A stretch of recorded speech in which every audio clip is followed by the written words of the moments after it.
It is extraordinary to have someone captured by Hamas, held in their vast network of tunnels, but ultimately live to tell the tale. And 85-year-old Yocheved Lifshitz's story is extraordinary.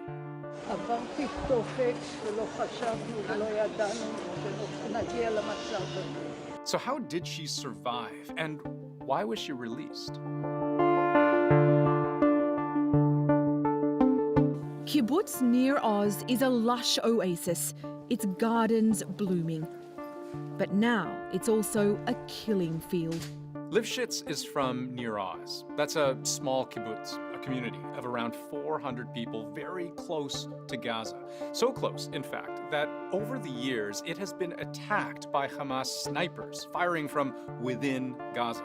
It was so dangerous that potato farmers many years ago were told to harvest their crops at night. But none of that would compare to what was about to happen. It began Saturday morning with a massive rocket barrage from Gaza striking across Israel. Hamas attacked on multiple fronts. Rockets, bulldozers, and thousands of fighters pouring into more than 20 Israeli border communities. Nir Oz was one of those communities, and Yocheved Lifshitz saw the gunmen coming. My mom is telling the horrific stories. She's saying that many people, a swarm of people, came through the fence. The defense cost 2.5 billion shekels, and it didn't help even a little bit. Their kibbutz Nir Oz was attacked, homes torched and stripped of life, 400 residents terrorized, 100 killed or missing. It's estimated a quarter of Nir Oz's population was killed that day. This is what it looks like now, hollowed out, covered in ash and rubble. Their safe rooms, no match for the attackers. So they burnt the houses so people would come out of these sheltered rooms and they could or suffocate to death, or they would just shoot them coming out. Lifshitz survived, but was captured. You know, we saw a video from that day of how Hamas transported its hostages, sometimes stuffed into the back of a vehicle, driven in golf carts, or jammed between two attackers on a motorbike. That is how Lifshitz was taken away too. My mom is saying that she was taken on the back of a motorbike with her body, with her legs on one side and her head on another side. Imagine that, the body of an 85-year-old draped across the seat of a speeding bike. She says her body was badly bruised from the trip and that her attackers at one point hit her before stealing her valuables.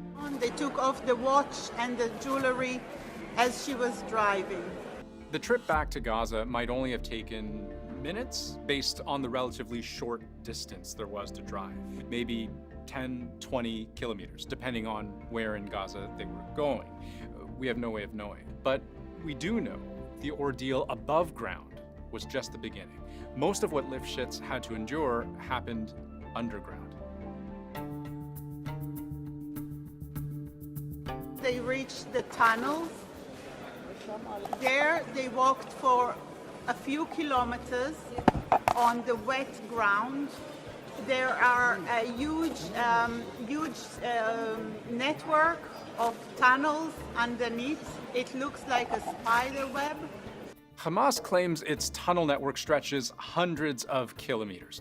Lifshitz describes being escorted from that maze of tunnels into a larger room with around 25 other hostages. Then they were separated into smaller groups. Those hostages, 5 of them, she among them, were taken into a separate room. And Lifshitz says she was told she wouldn't be harmed. They told them that they are Muslims and they're not going to hurt them. Now, it was not long after this point the world started piecing together what some of these hostages were going through. Some of it was caught on video and uploaded. Horrific scenes where victims were paraded, spat upon, and where it wasn't even always clear who was alive and who was already dead. Hamas also pushed its own version of events. Videos showing hostages were safe and sound, being given water, being treated for their wounds.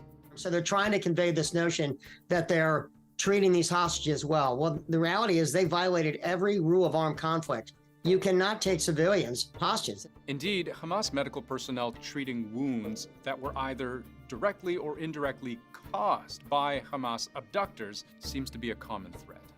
One of the men with them had a badly injured from a motorbike accident on the way, and the paramedic was looking after his wounds. He was given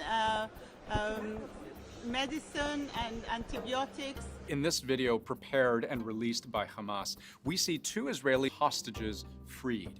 For her part, Lifshitz says she was well treated, that a doctor would visit every couple of days. She says she was given medicine, slept on a mattress, the toilet she used was kept clean, and that her captors were friendly, that they even shared the same food.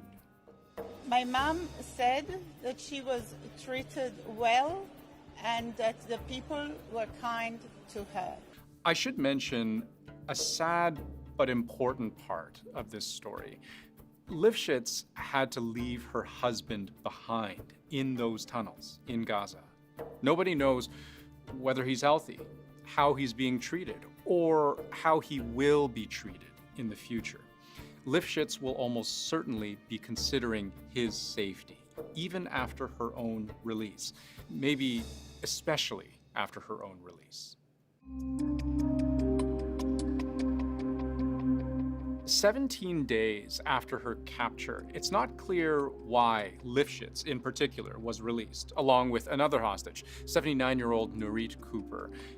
They are both elderly.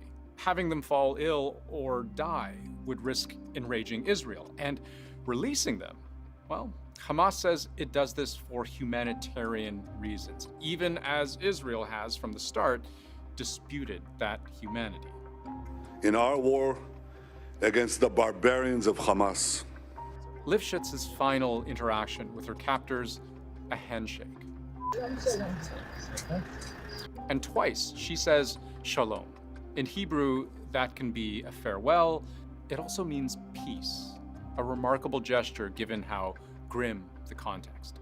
My mom is very much hoping that all the people that were with her will come back, and the story is not over till everybody comes back and we can start building again something.